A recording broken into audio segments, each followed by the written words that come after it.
당신은 오늘 아름다움을 느꼈나요?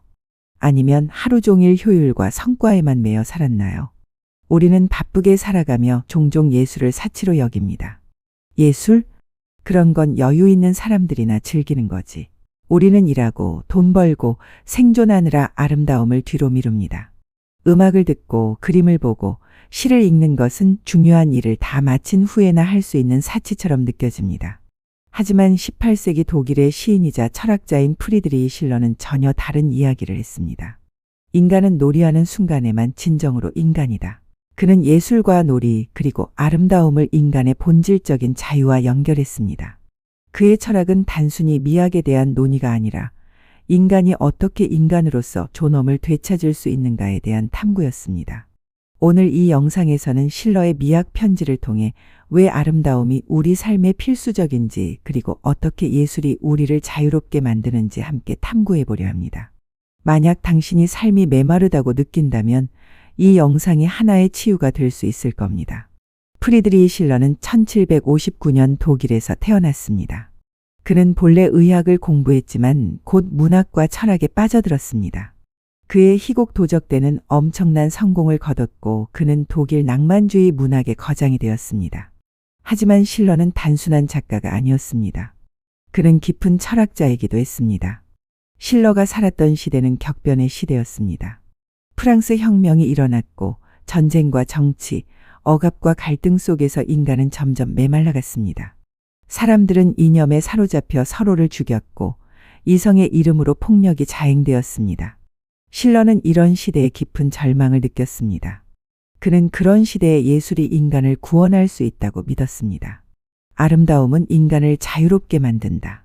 그는 이 말을 남기며 예술이 감성의 사치가 아니라 정신의 해방임을 증명하려 했습니다. 1795년 그는 친구이자 후원자였던 덴마크의 아우구스텐부르크 공작에게 일련의 편지를 보냈습니다. 이것이 바로 미학 편지입니다. 실러는 인간 안에는 두 가지 본능이 있다고 했습니다. 하나는 현실의 욕구를 따라 움직이는 감각적 본능입니다. 우리는 배고프면 먹고 싶고 피곤하면 자고 싶고 즐거움을 추구합니다. 이것은 우리의 동물적 본성입니다. 다른 하나는 이성과 규범을 따르는 형식적 본능입니다. 우리는 도덕적이고 싶고 논리적이고 싶고 질서를 추구합니다. 이것은 우리의 이성적 본성입니다. 칸트가 강조했던 바로 그 이성의 힘입니다. 그런데 이 두 본능이 충돌할 때 인간은 고통을 느낍니다. 욕망은 지금 이것을 하고 싶어 라고 말하지만 이성은 안 돼, 그러면 안 돼 라고 말합니다. 우리는 끊임없이 이 둘 사이에서 갈등합니다. 욕망을 따르면 이성이 괴롭고 이성을 따르면 욕망이 괴롭습니다. 실러는 그 둘을 조화시키는 힘이 바로 놀이 본능이라고 말했습니다.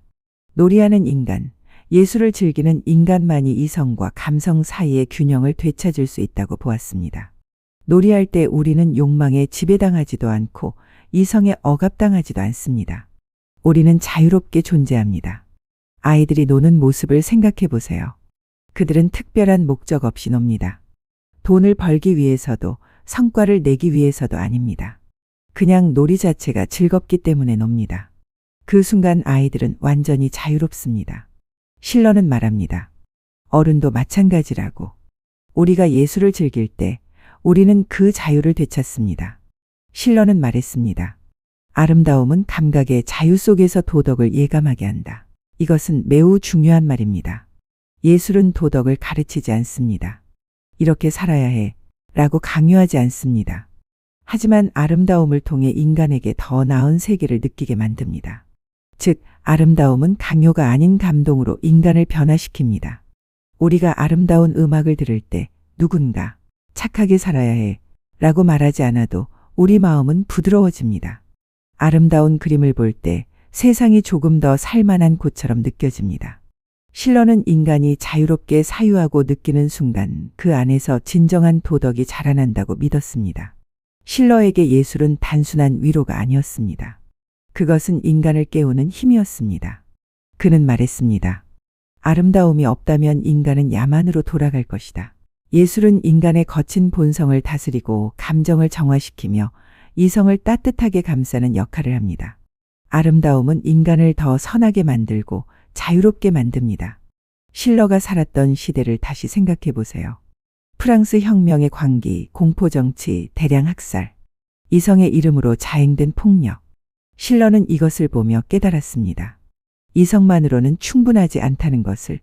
인간에게는 감성도 필요하고 그 감성을 교육하는 것이 바로 예술이라는 것을. 실러는 또한 예술이 인간의 상처를 치유한다고 말했습니다.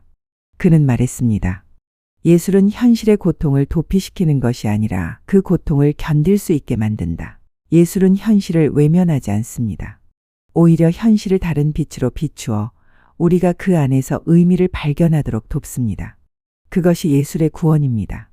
우리가 슬플 때 슬픈 음악을 듣는 이유가 뭘까요? 슬픔을 잊기 위해서가 아닙니다. 오히려 그 슬픔을 더 깊이 느끼기 위해서입니다. 하지만 예술을 통해 느끼는 슬픔은 다릅니다. 그것은 정화된 슬픔입니다. 아리스토텔레스가 말한 카타르시스입니다. 우리는 예술을 통해 감정을 경험하고 그 과정에서 치유됩니다. 실러는 인간의 자유를 내면의 상태로 보았습니다. 외부의 구속이 사라진다고 해서 진정한 자유가 생기는 것은 아닙니다. 자유는 감정과 이성이 조화된 마음의 상태입니다. 그는 말했습니다. 진정한 자유는 자신을 지배하는 데서 시작된다. 아름다움은 바로 그 자유를 가능하게 만드는 다리입니다. 우리는 종종 자유를 외부 조건의 부재로 생각합니다. 감옥에 갇히지 않은 것, 억압받지 않는 것.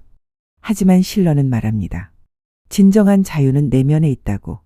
욕망의 노예도 아니고 이성의 독재자도 아닌 균형 잡힌 상태. 그것이 진정한 자유입니다. 실러는 예술을 인간성을 회복시키는 교육이라 불렀습니다. 그는 말했습니다. 아름다움을 경험하는 자는 다시는 잔혹해질 수 없다. 예술은 인간의 마음을 부드럽게 하고 타인의 고통을 이해하게 만듭니다. 아름다움은 공감의 훈련이며 인간을 인간답게 만드는 감정의 학교입니다. 이것은 매우 중요한 통찰입니다. 우리 시대에도 여전히 유효합니다. 잔혹한 사람들, 타인의 고통에 무감각한 사람들을 보면 그들에게는 아름다움이 없습니다. 그들은 예술을 경험하지 못했거나 아름다움에 마음을 열지 않았습니다. 아름다움은 우리를 부드럽게 만들고 공감하게 만들고 인간적으로 만듭니다. 실러는 이성을 강조하던 칸트 철학의 냉철함 속에 감성의 온기를 불어넣었습니다. 칸트는 이성의 힘을 강조했습니다. 도덕은 감정이 아니라 이성에서 나온다고 했습니다. 하지만 실러는 말합니다. 인간은 단지 생각하는 존재가 아니라 느끼는 존재이기도 하다는 것. 그는 말했습니다. 이성이 우리를 위대하게 만들지만 감성이 우리를 인간답게 만든다. 실러의 철학은 이성 중심의 시대의 감성의 구원을 외친 선언이었습니다. 우리는 이성만으로는 완전해질 수 없습니다. 감성도 필요합니다. 그리고 그 둘이 조화를 이룰 때 우리는 비로소 온전한 인간이 됩니다. 오늘날 우리는 여전히 메마른 세상을 살고 있습니다. 속도와 효율이 모든 가치의 기준이 된 사회에서 아름다움은 종종 무용한 것으로 취급됩니다. 그게 돈이 되나요? 그게 생산적인가요? 우리는 모든 것을 효용성으로 평가합니다.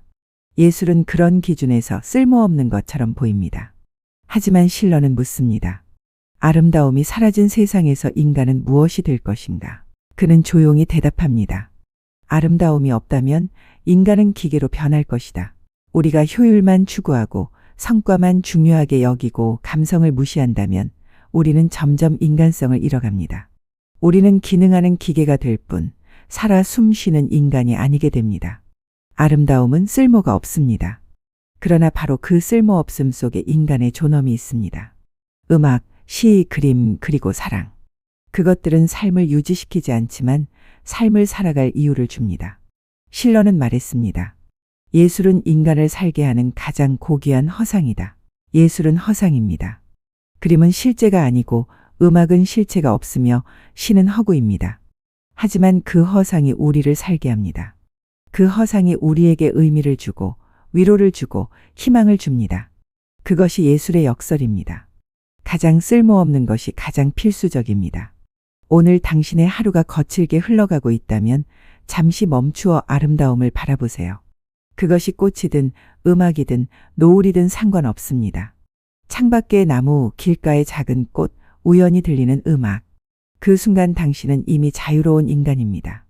실러는 말했습니다. 인간은 놀이하는 순간에만 진정으로 인간이다. 삶을 너무 심각하게만 바라보지 마세요. 모든 것을 목적과 효용으로만 재지 마세요. 때로는 그냥 아름다움을 느끼세요. 목적 없이, 이유 없이 그냥 즐기세요. 아름다움을 느끼는 순간 당신의 영혼은 이미 고요히 웃고 있을 것입니다. 실러의 메시지는 간단합니다. 예술은 사치가 아니라 필수입니다. 아름다움은 장식이 아니라 본질입니다. 놀이는 낭비가 아니라 자유입니다. 우리가 진정으로 인간이고 싶다면 우리는 아름다움을 추구해야 합니다. 오늘 밤 좋아하는 음악을 들으세요. 시집을 펼쳐보세요. 좋아하는 그림을 감상하세요. 목적 없이 그냥 즐기세요. 그 순간 당신은 가장 인간다운 존재가 될 것입니다. 구독과 좋아요는 다음 철학의 여정을 이어가는 큰 힘이 됩니다. 다음 영상에서 또 만나요.